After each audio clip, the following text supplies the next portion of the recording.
right, all together.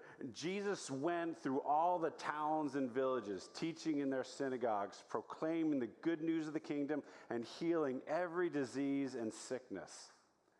When he saw the crowds, he had compassion on them because they were harassed and helpless, like sheep without a shepherd. Then he said to his disciples, "The harvest is plentiful, but the workers are few. Ask the Lord of the harvest, therefore, to send out workers into his harvest field." Way to go. Good job. You go ahead and have a seat. All right. As we get in, all right. I believe the date, it was October 29th, 2012. October 29th, 2012, the people in Manhattan were very, very concerned. Because coming up the coast was Hurricane Sandy. And it was just a Category 2 hurricane. We've seen bigger ones, right? But this one just kept growing and growing and growing. And it just kept going. It was just moving so slow. And it was doing so much damage. And the Manhattanites were getting very, very concerned because all the stores are closing down and they're boarding up. They're boarding up all their windows. And they're all closing, and those who stayed in Manhattan were very, very concerned. Where are they going to get their essential provisions? Where are they going to get the groceries? Where are they going to get the things that are most important to them, right? And so thankfully, like a light in the darkness, like a beacon of great hope in a crowded, scary place, there was one lone Starbucks that stayed open in Times Square for all the Manhattanites to make sure they got what they needed more than anything else in those moments of despair as Hurricane Sandy came upon them. All right, and if you didn't know, I actually have I have personal testimonies written down here of people who are impacted by this tremendous act of faith by this Starbucks, right? Bethany Owings, 28 at the time, walked 10 blocks with her 1-year-old daughter for a fix. She said, "I saw on Facebook that they were open," she said, "and it was scary not having Starbucks." Her neighbor and friend, 29-year-old Chris Hernandez, came along and later said, "When she said they're open, I was like, pack the baby up, let's go." All right, yeah, pack the baby up. We're going into a hurricane. It's Category 2 hurricane. All right. "I didn't know they were all going to close. I started panicking. There's nothing else I would have gone out for. This makes my day complete." All right. Mwangi, who was 25, walked more than 20 blocks looking for an open Starbucks. He told reporters, "It took a half hour, but I'm a Starbucks fanatic. I go 4 or 5 times a day." Oh. Anyway, my stomach just hurts thinking about that. David Lowe, also 25, said he went to 3 closed Starbucks before learning the store was open. Lowe said, "I'm really happy these guys are open. I can't get a pumpkin spice latte anywhere else." All right, so thankfully, this store stood in the breach, not allowing people to have to suffer under the burden of a made-at-home cappuccino or, God have mercy, drip coffee that you didn't have to pay $7 for. Anyway, so some of them walked 20 blocks. They wandered the Manhattan streets, right, to get to a Starbucks. Today, how far did you drive to get here? Some of you might have driven 20 minutes or 10 minutes or 15 minutes, 25 minutes. And if you came here for the first time, you might have had like that fear. Some folks have this sort of image of coming to a church in Westchester, and they imagine like Westchester on a Friday night, like, right? That there's like drunk people who are going to vomit on your car, and you're going to have to parallel park into a motorcycle parking spot, and it's going to be like a madhouse of traffic. And people don't realize there's absolutely nothing going on, right? There's like dog walkers and runners. People don't even go out for brunch at this time. I mean, there's so many parking spots available, right? So that's just a little pitch to you guys online. So it's easy to get here, right? But it's very likely that you drove past another church to come here. And I don't think you're the kind of person that drove past them and said, "They're going to hell, I'm not going into their church," right? It's not that they're bad people. You just didn't want to go to that church. You wanted to come to this church. And in doing that, you made a values-based decision. There's something about this church that you want to come to this church. And make no mistake, people drove right past the signs that they didn't see to go to another church right past us because of something they valued in that other church. Maybe it was the friendships. Maybe it was the particular emphasis. Maybe it was something that was really important about that church. I'm just glad you're here. And if you're curious as to, hey, how would you describe this to somebody else? Like, what are the things that are important to us? We're going to talk specifically about those things as we root it into the story that we've chosen to shape who we are. We've chosen that story out of Matthew chapter 9 to be the story that shapes the way we think, shapes the way we act, and shapes what we're going to value going forward. And that's why we have these words called community, faith, and compassion. They are our values. In many ways, we chose them because we believe, as in a sense, the core group that started this church, it was where our strength met the world's need. And I believe the world is in a tremendous loss of community. I will talk about it all the time, and you'll get annoyed how I'll talk about how people have been depleted relationally. And I believe that I believe in the Christian faith, but I believe that people's faith in general has been shattered over the last decade.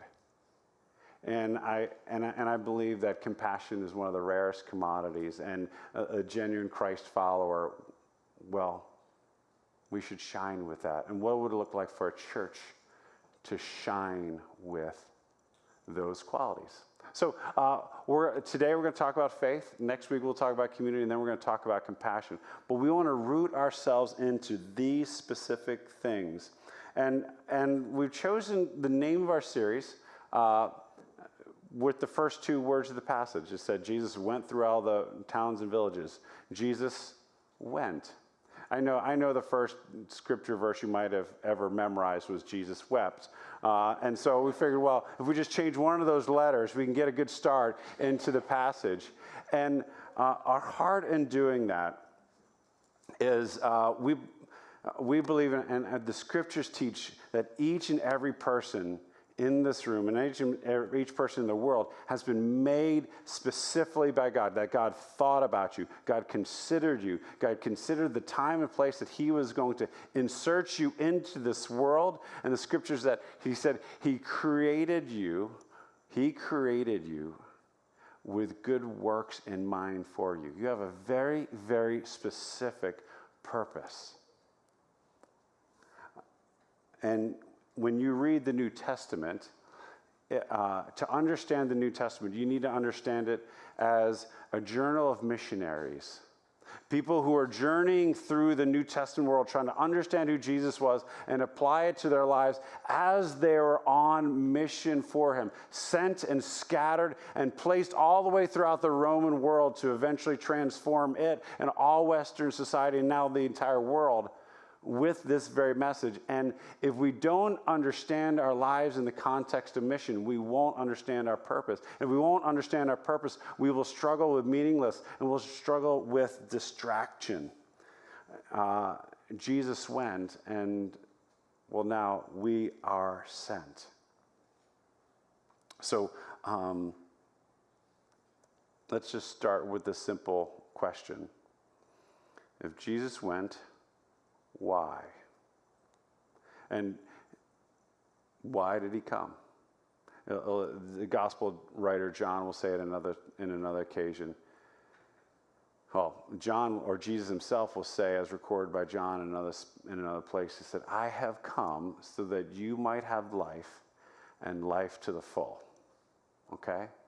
Now, I just said that, hey, everyone has a purpose. Every single one of us has a purpose. The scholars have said this way. Some churches say they have a mission statement, but when you read the scriptures, you see that God has a mission and a church to serve that mission, right? And so to understand the church, we need to understand God's mission, right? And to understand our lives, we need to understand God's mission, right? And while saying that, do you also believe that Jesus came so that you might have life and life to the full? I'll say it a different way. Do you believe that Jesus can can make your life utterly meaningful and satisfying. I'm not saying he's going to give you health and wealth. That's another church. What I'm saying is that Jesus can make your life utterly happy and satisfying, regardless of how life hits you, regardless of where the mission takes you. Do you believe it?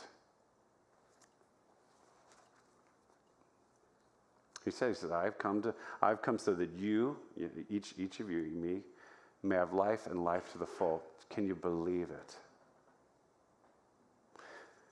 Because in some ways, that's the heart of faith, and trusting that to be true will determine how you are going to move forward in your life, how you will be able to trust in him where the mission sends you, maybe where you do not want to go, or the mission costs you something that you did not want to give it. But make no mistake, he offers you a life and life to the full. The question is whether you will trust it.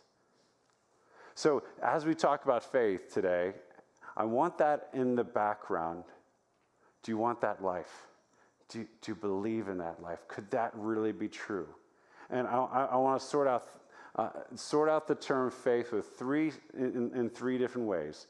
First of all, faith in Jesus means trusting in his teaching. What did Jesus do? It says Jesus went throughout the countryside teaching. He had to teach people because we don't necessarily know it. We live in a broken world. We live in a fallen world. We live in a world where we were made in the image of God, but that image of God has been shattered and we've lost it. We don't necessarily know how to find that life. So what did he need to do? He needed to teach it. He needed to teach us that life. And if we're going to live that life, we're going to have to, respond to his teaching.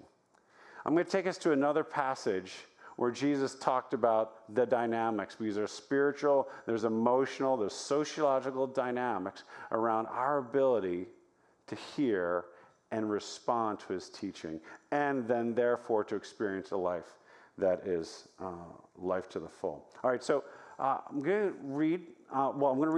read Jesus' response to a parable. He told a simple parable about a farmer that went out and he scattered his seed. Some of the seed fell upon the road.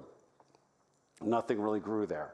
Some of the seed fell upon the rocks, and the rocks were warm, and so therefore those seeds sprouted quick and fast and shot up real fast. But when the heat of the sun got to those little plants, the heat of the sun caused those plants to wilt.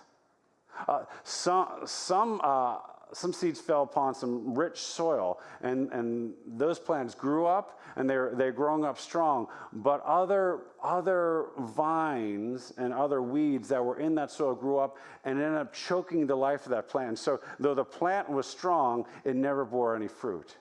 But then there was a fourth seed that grew up, and it bore 30, 60, even 100-fold the fruit of its original seed. And Jesus explained this to his followers this way. He said, don't just understand this parable. How then will you understand any parable? The farmer sows the word. So the seed is the word of God. Some people are like seeds along the path where the word is sown. As soon as they hear it, Satan comes and takes away the word that was sown in them. Others, like seeds sown on rocky places, hear the word and at once receive it with joy. But since they have no root, they only last for a short time. When trouble or persecution comes because of the word Jesus is teaching, they quickly fall away. Still others, like seeds sown among the thorns, hear the word, but the worries of this life, the deceitfulness of wealth, and the desires for other things come in and choke the word, making it unfruitful. Others, like seeds sown on good soil, hear the word, accept it, and produce a crop, some 30, some 60, some 100 times what was sown. At the end of when he spoke that parable, he said a simple thing.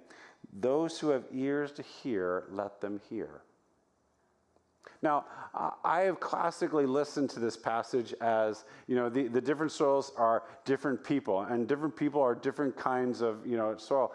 But I think a truer understanding of it is it's any one of our hearts at any point in time.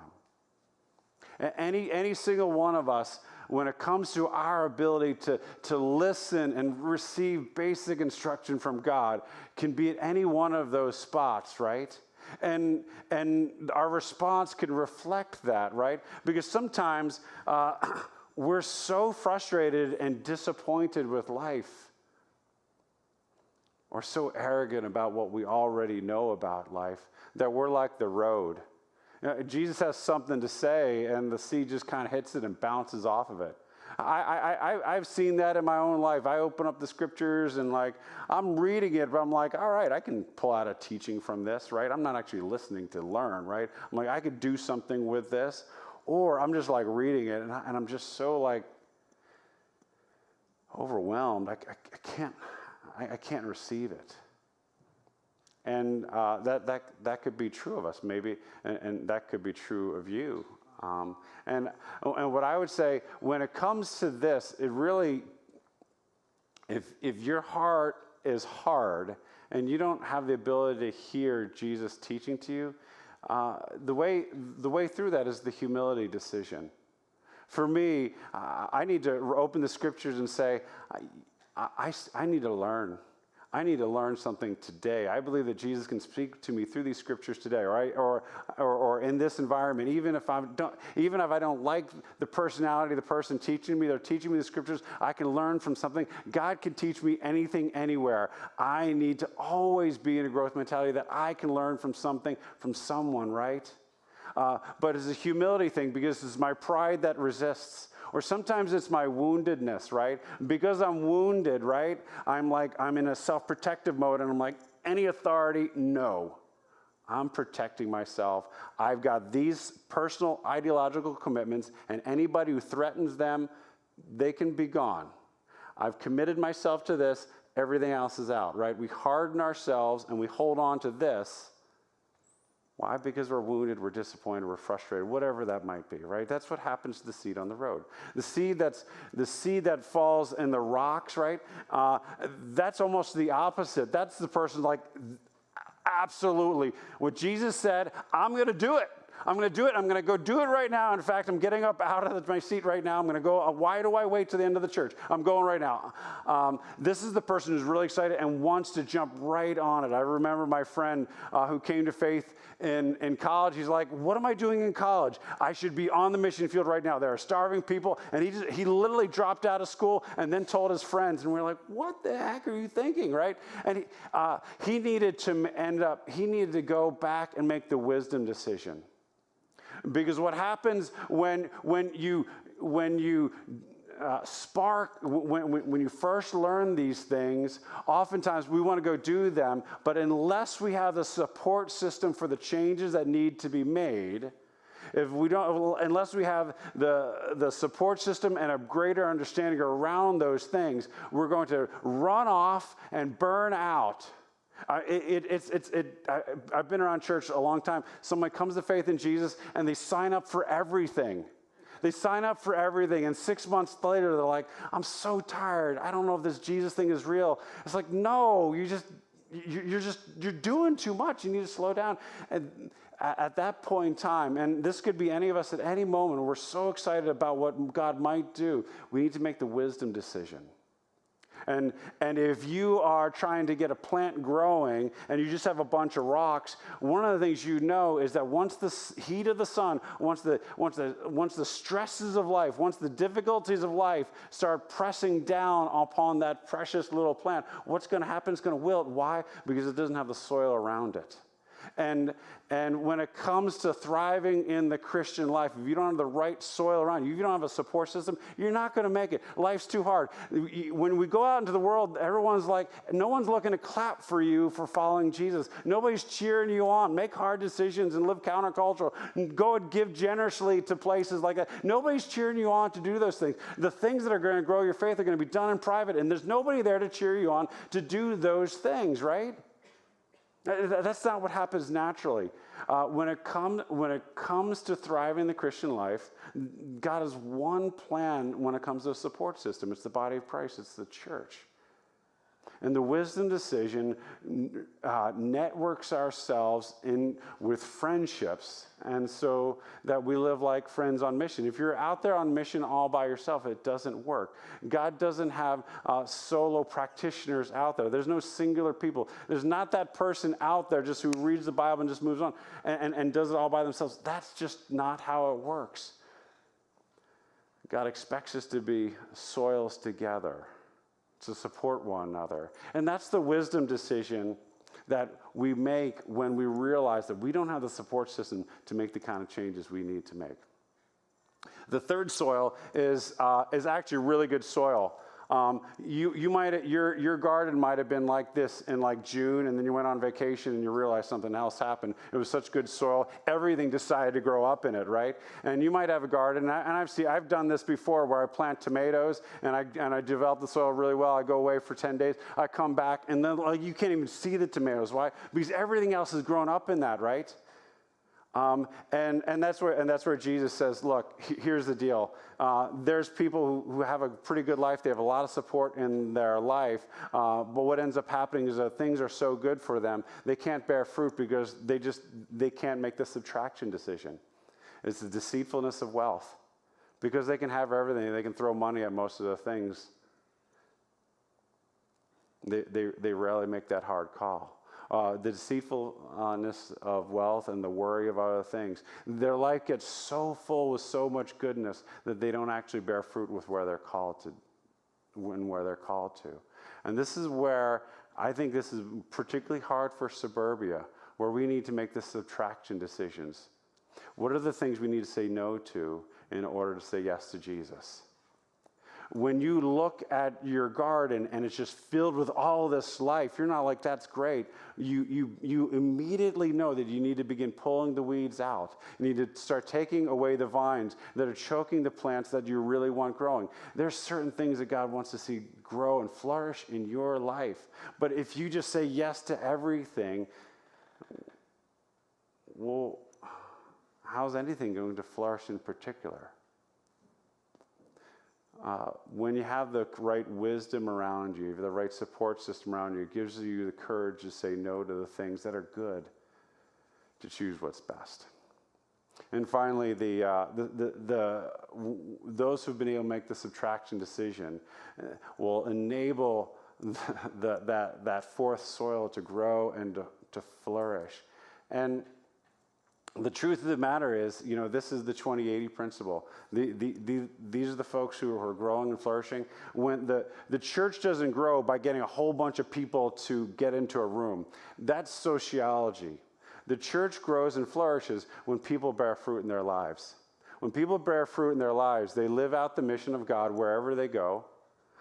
People are attracted to that, people to follow along with that, and they fill the world with the fruit of the Spirit. There's three specific things. When Jesus talks about fruit, he's talking about the fruit of the Spirit: love, joy, peace, patience, kindness, goodness, gentleness, faithfulness, self-control. Are you more loving than you were a year ago? Are you more joyful than you were a year ago? These are the fruits that God cares about seeing happen in your life, because when that happens into your life, you bring love, joy, peace into the world where you go, wherever you go. The kingdom expands. Why? Because his order is upon your life. You're experiencing his increasing reign over your life. And as that goes out, you bring that kind of love, joy, and peace into the world. But the other kind of fruit is other followers. People who follow along as well. As you begin thinking more about other people than about yourself, you begin investing yourself in other folks. They want to know more and they follow as well.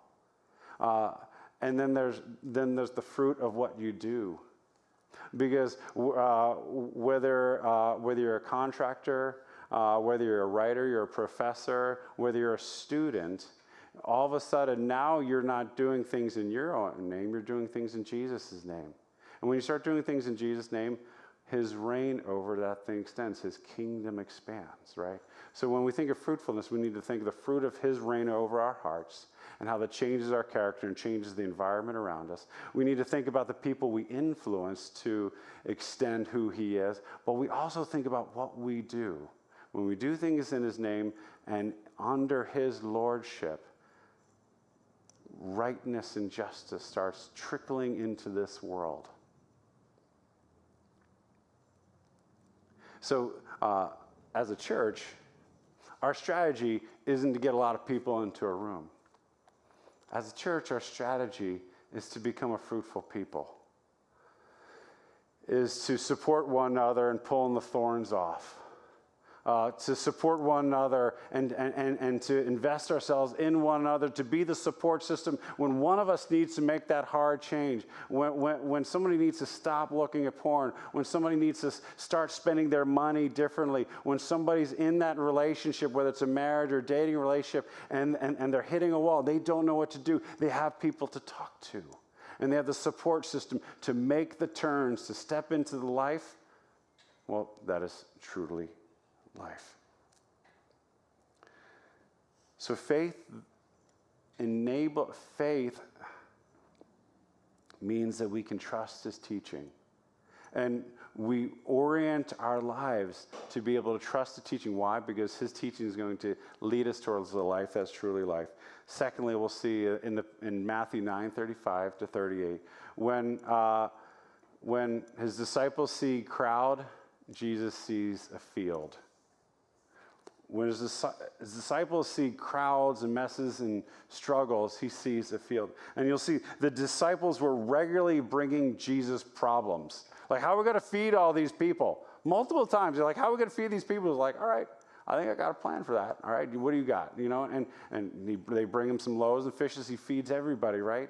But again, you see, and this is Matthew 9:35 to 38 isn't a singular moment. What you'll see, and this will happen in the history, and sometimes where you see history, right? There's event, and then you'll see a passage like this. This is kind of what Jesus did. And then he goes back to specific events, right? This is the way Jesus did his ministry. He continued to go. He continued to move on. He continued to follow the lead of his Father. He continued to teach. And when the disciples were overwhelmed, he says, no. This is a tremendous opportunity. Because when Jesus saw the crowds, he didn't see like people he needed to feed. He didn't see an opportunity to leverage them for his political ends. He didn't see something that he was going to squeeze for himself. He just saw. Well, he said it says he has compassion on them. Why? Because they're harassed and helpless, like sheep without a shepherd. And that's a good reminder for me. What do you see when you walk around? I like to walk. I like to walk a lot. And so I try to find any time I can, particularly in the warm weather, to walk. And a lot of times when I see people walk, when I'm walking around, I either see people who are fully satisfied in their life and they have everything together, and clearly they're better people than me because, you know, how handsome they are or what they have together on the outside. And I judge people on the outside, right? Or I see people who are angry and they're acting angry, and I see clearly these people are the problem. Or I see all these things and I continue to judge things on the outside. What do you see when you walk around?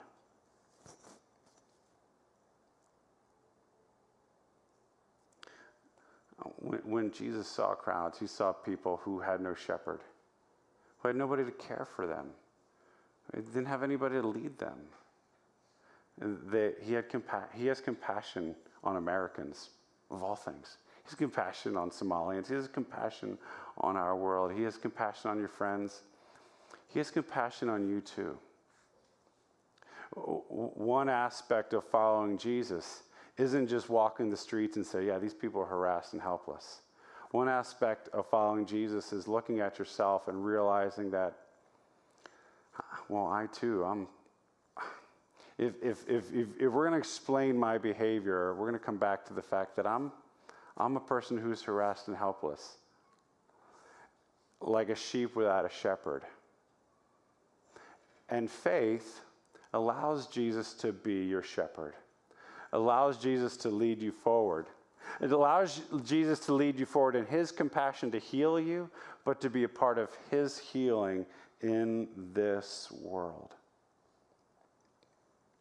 I think for a lot of us, when we look at our lives, and if I can go back to the agricultural analogy, we just see some barrenness, right? It's been like dry times for the last few years. Yeah, you might know a little bit about Death Valley. I have not been there, but being near it near the Grand Canyon, you can see the dryness of those desert areas. But Death Valley is something altogether different. It gets up to 120 degrees, and it gets like a half an inch of rain every single year, and there's nothing that grows there. But that's not true all the time. See, seeds gather in Death Valley all the time, and those seeds still have their power. They settle into the soil. And what happens, they settle in the soil, and they end up developing different kinds of proteins that protect them. And every decade or so, what will happen in Death Valley is that a wash of rain will come in. Not just like an ordinary thunderstorm, but like a big storm. And it'll be a big enough storm so where that rain will hit the ground and it'll trickle down. It'll trickle down below the surface. And when it gets below the surface, the rain will activate these sort of like these superstar seeds that have been just waiting for the potential to emerge. And what ends up happening in the deadest place you could ever imagine on the face of the earth, a super bloom happens. As all these wildflowers just burst up. And they burst through the hard, cracked desert soil and just fills these dead, arid places with unbelievable blooms. I want you to think about the barrenness that you might have experienced over the past few years. And maybe you've been showing up to church and there have been seeds that have been landing. And you've wondered if those seeds matter at all. Throughout history, God has worked in tremendous ways to bring works of His Spirit to enable the dormant seeds that have lied desolate for years, enable them to bloom. God can make your life bloom. God can make our nation bloom. God is at work to make this world bloom. But would you trust it if it happened? Would you believe it if it happened? He has come to give you life, and life to the full. The third thing I want you to hope for and to believe is that faith goes when it's sent. And it goes where it's sent. Why do we go on mission? It's because we're Christians and we want to be where Jesus is. And where Jesus is on mission to heal and restore this world. We want to be where He is. Wherever He is, teaching and bringing good news and healing every sickness and disease, we want to be where He is.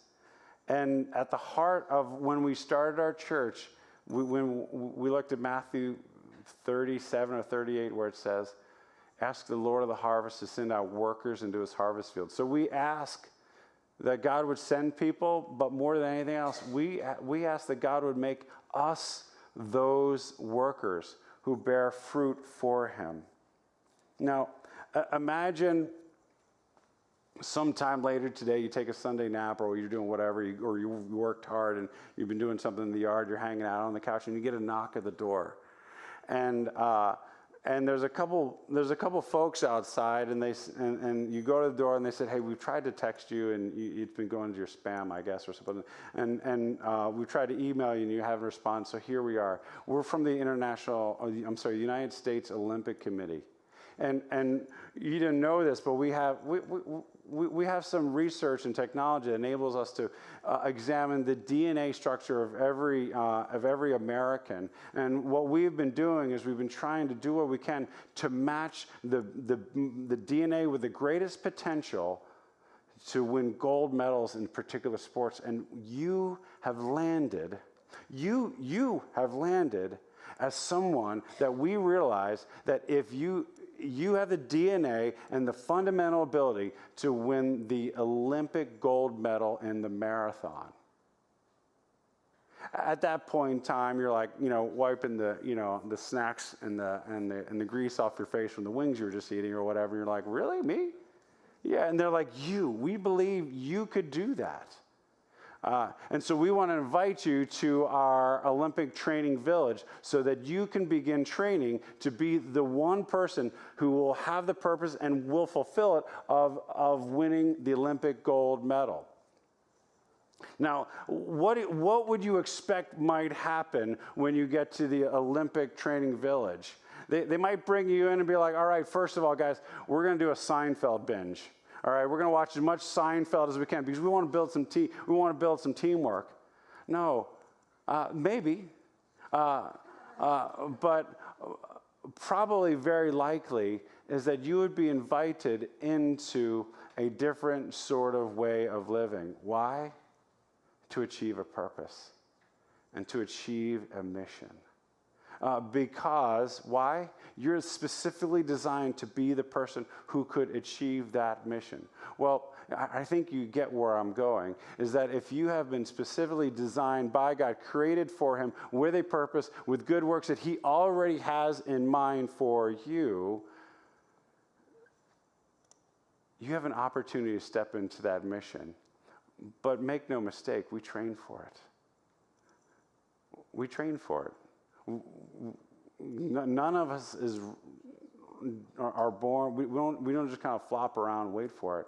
God has given us some very specific things that enable us to step into the life that he has given and to step in the purpose that he's given. And one of the central purposes of the church, he says he's raised up apostles, prophets, evangelists, shepherds, and teachers to equip the saints for the work of ministry. Our job as a church is to equip one another to fulfill our purpose. We are the soil around the rocks of one another's lives that enable us to support one another to step into the very mission God has called us to do. And so what does that mean for us as a church? It means that we can't do everything.